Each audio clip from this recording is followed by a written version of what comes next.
Assalamualaikum warahmatullahi wabarakatuh. Jumpa kembali di channel Sunyi Sepi. Pada kesempatan kali ini saya akan kembali lagi dengan membawakan sebuah cerita yang berjudul Pocong Tetangga bagian yang keempat. Oh iya, kalian juga dapat mengunjungi laman beliau langsung ya. Link nanti akan Mimin sediakan di kolom deskripsi. Yuk, daripada kita lama-lama, langsung saja kita masuk dalam ceritanya. Setelah berhasil menelan tali kain kafan tersebut, ia menutup kembali liang lahat itu dan bergegas untuk pulang. 2 hari berlalu, tidak ada pocong yang mengganggu keluarga Amprung. Ia kira saran Mbah Goto itu berhasil mengusir pocong. Sayangnya ketenangan keluarga Amprung hanya bertahan 2 hari. Di malam berikutnya pocong itu kembali muncul. Ia mengetuk-ketuk pintu rumah yang membuat Amprung dan keluarga susah untuk tidur. Entah apa yang terjadi, Amprung tidak mengerti. Padahal dia sudah melakukan semua yang dikatakan Mbah Goto. Pelan-pelan Amprung dan istrinya keluar dari dalam kamar. Mereka mengintip dari balik tirai jendela. Dan benar saja, pocong itu berdiri di depan rumah sambil menggedor-gedorkan pintu dengan kepalanya.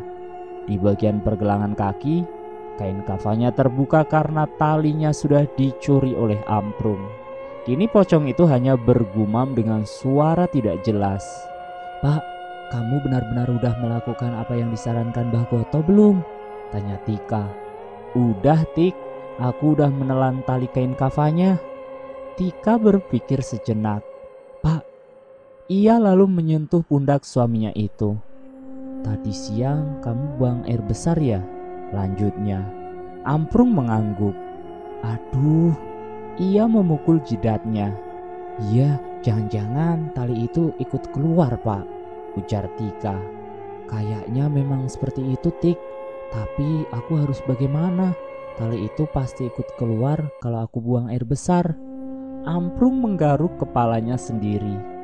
"Terus sekarang gimana, Pak?" tanya Tika.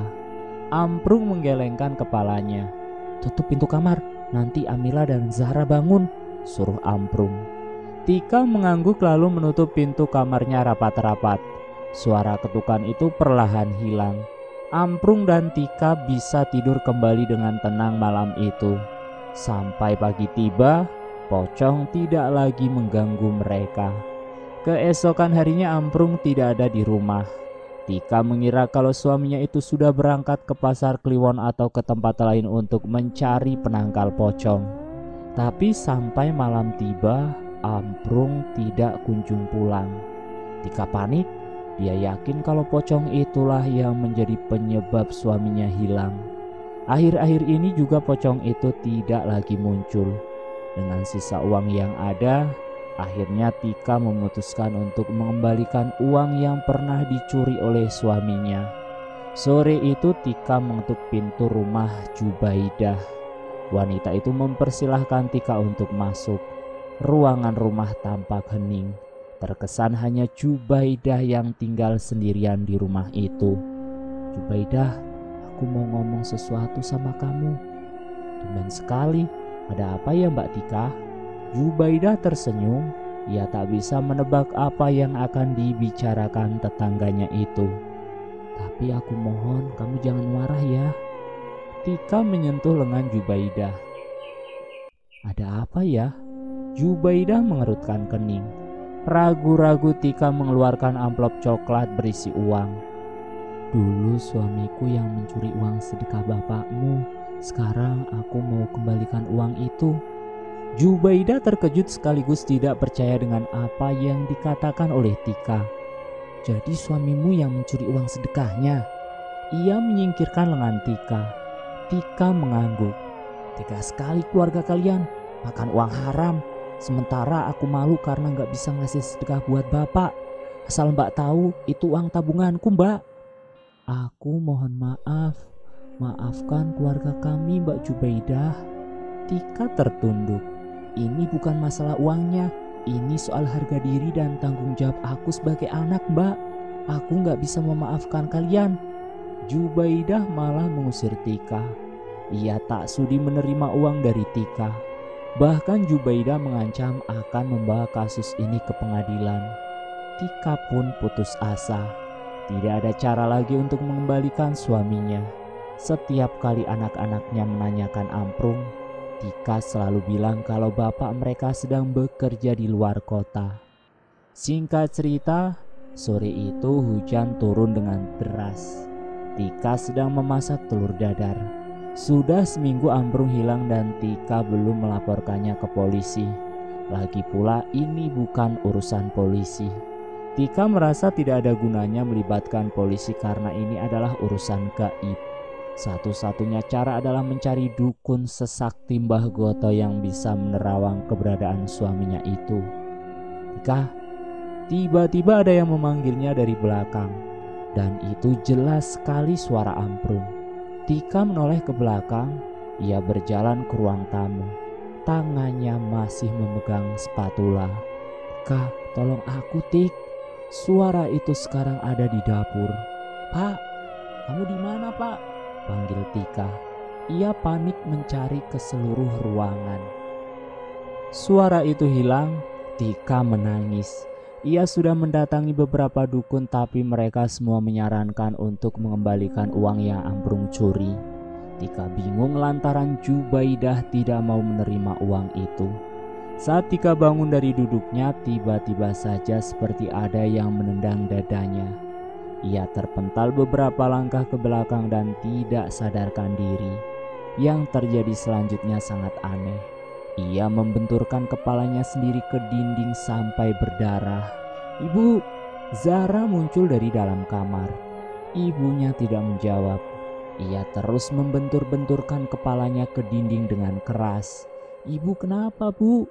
Zahra mendekat perlahan lalu menyentuh punggung ibunya.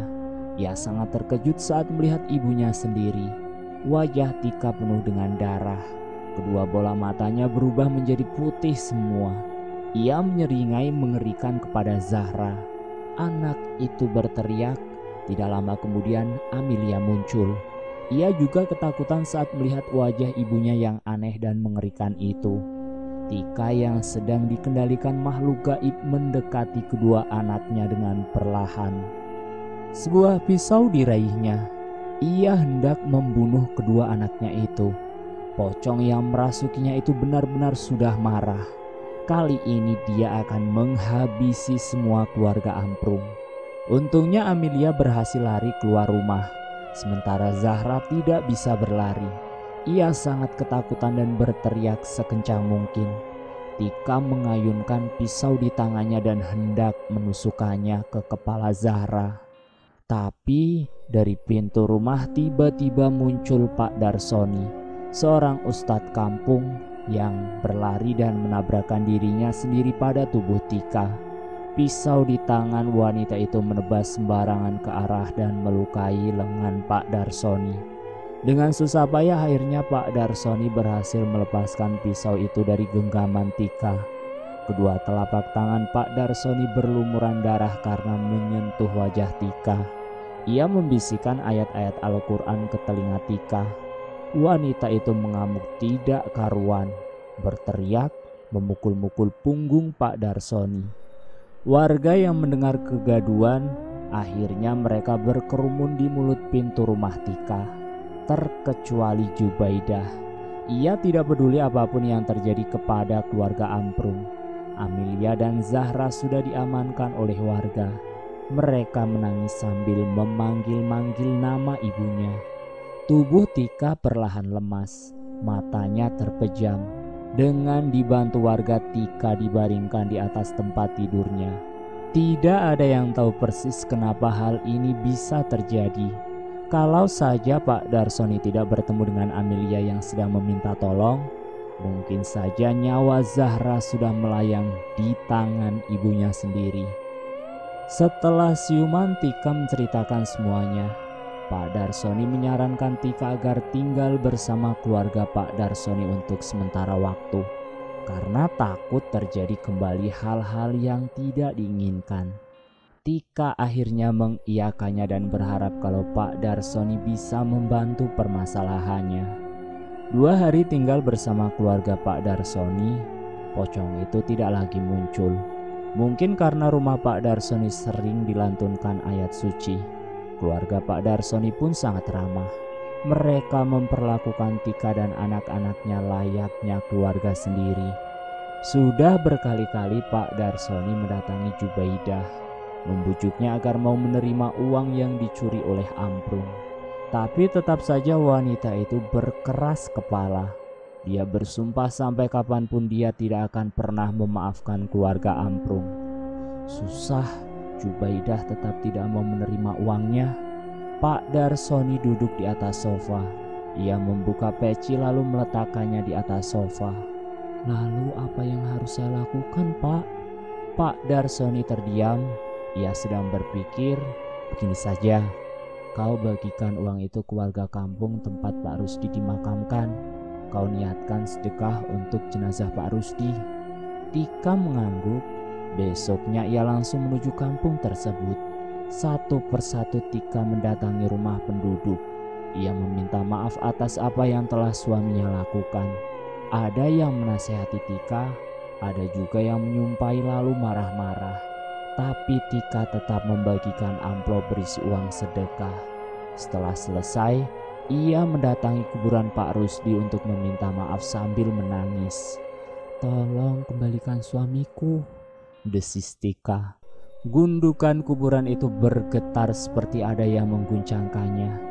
Tika mundur beberapa langkah karena ia ketakutan. Dari sela-sela tanah kuburan perlahan muncul asap kental diiringi dengan suara rintihan. Kembalikan tali kain kafanku. Tika hampir lupa kalau tali kain kafan itu juga sempat dicuri oleh Amprung. Baik, aku akan cari tali itu, kata Tika. Segera Tika berlari, yang ada di benaknya hanya satu. Pasti tali itu masuk ke dalam lubang septic tank. Mau tidak mau septic tank rumahnya harus dibongkar. Sesampainya di kampung dia langsung mendatangi tukang bangunan dan meminta untuk membongkar septic tank rumahnya. Tika tahu tidak mudah menemukan tali itu, tapi mau bagaimanapun ia harus tetap mencobanya. Maaf Mbak, kalau harus masuk ke dalam septic tank, saya tidak sanggup. Tika diam sejenak. Tak apa, biar aku saja yang masuk. Aku hanya minta tolong bongkar septic tanknya aja Pak. Memangnya apa yang Mbak cari? Tanya Ruslan tukang septic tank. Pokoknya benda penting. Bisa ke rumah sekarang gak Pak? Tanya Tika. Bisa Mbak, sebentar ya. Ruslan masuk dalam rumahnya lalu muncul kembali dengan membawa palu pemecah batu dan juga linggis. Dengan susah payah Ruslan membongkar septic tank rumah Tika. Mereka berdua mengenakan masker dan kacamata. Setelah berhasil dibongkar, Tika pelan-pelan masuk dalam septic tank. Tubuhnya tenggelam sedada. Bau menyengat membuatnya merasa pusing. Tangannya meraba ke segala arah untuk mencari tali. Ketemu Mbak? Tanya Ruslan dari atas. Tika menggelengkan kepala, namun tidak lama kemudian lengan Tika meraih sebuah tali. Ia tersenyum. Tika yakin kalau itu adalah tali kain kafan. Anehnya tali itu seperti tersangkut pada sesuatu sehingga susah dicabut. Susah dicabut nih, kata Tika. Ia menarik tali itu sambil berteriak, mengeluarkan seluruh tenaganya. Tali lepas, Tika terjungkal. Untung saja ia masih bisa menahan keseimbangan. Dugaan Tika benar kalau tali itu adalah tali kain kafan. Segera ia naik ke permukaan lalu mencuci tali tersebut. Itu tali apa Mbak? Tanya Ruslan. Tika tidak menjawab. Ia malah beranjak ke kamar mandi untuk membersihkan tubuhnya. Setelah selesai ia kembali menghampiri Ruslan dan memberikan sejumlah uang. Ini uang upahmu Pak. Wah, besar sekali Mbak. Iya, itu upah sekaligus untuk menutup kembali septic tanknya. Dan ini uang untuk membeli bahan-bahan yang dibutuhkan untuk menutup septic tank, lanjut Tika. Baik Mbak. Ruslan beranjak pergi ke toko material. Malam hari Tika kembali mendatangi kuburan Pak Rusdi. Ia membawa senter sebagai penerang. Burung hantu berkukuk dari balik pepohonan, membuat suasana menjadi semakin menakutkan. Sesampainya di kuburan, Tikam mengeluarkan tali kain kafan dari dalam plastik berwarna hitam. "Ini kukembalikan talinya," ujar Tika yang wajahnya jelas ketakutan. Gundukan kuburan itu tidak bergerak sama sekali. "Pak Rusdi, tolong kembalikan suamiku, Pak." Kali ini Tika menangis sambil memohon. Dari dalam tanah tiba-tiba muncul sebuah tangan. Tika terkejut. Ia buru-buru menyodorkan tali itu. Tangan itu langsung meraihnya lalu masuk kembali ke dalam tanah. Perjuangan Tika tidak sia-sia. Dari kegelapan muncul Amprung yang berjalan tertatih-tatih. Segera Tika berlari ke arah suaminya lalu memeluknya sambil menangis. Amprung terlihat sangat kelelahan. Tika pun memapahnya untuk pulang. Sebelum pergi meninggalkan kuburan, Amprung menghentikan langkahnya. Ia menoleh ke kuburan Pak Rusdi. "Maafkan kami, Pak," desis Amprung. Dan selesai. Semoga dari cerita ini kita dapat mengambil hikmah dalam cerita keluarga si Amprung ini. Dari kisah keluarga si Amprung ini kita dapat belajar bahwa apapun yang bukan hak dan bukan milik kita, kita jangan pernah mengambilnya. Karena apapun yang kita lakukan, semuanya pasti akan ada balasannya. Terima kasih sudah mampir di channel Sunyi Sepi. Jangan lupa tekan tombol like, share, dan komen. Tekan subscribe untuk mengikuti video kami selanjutnya ya. Wassalamualaikum warahmatullahi wabarakatuh.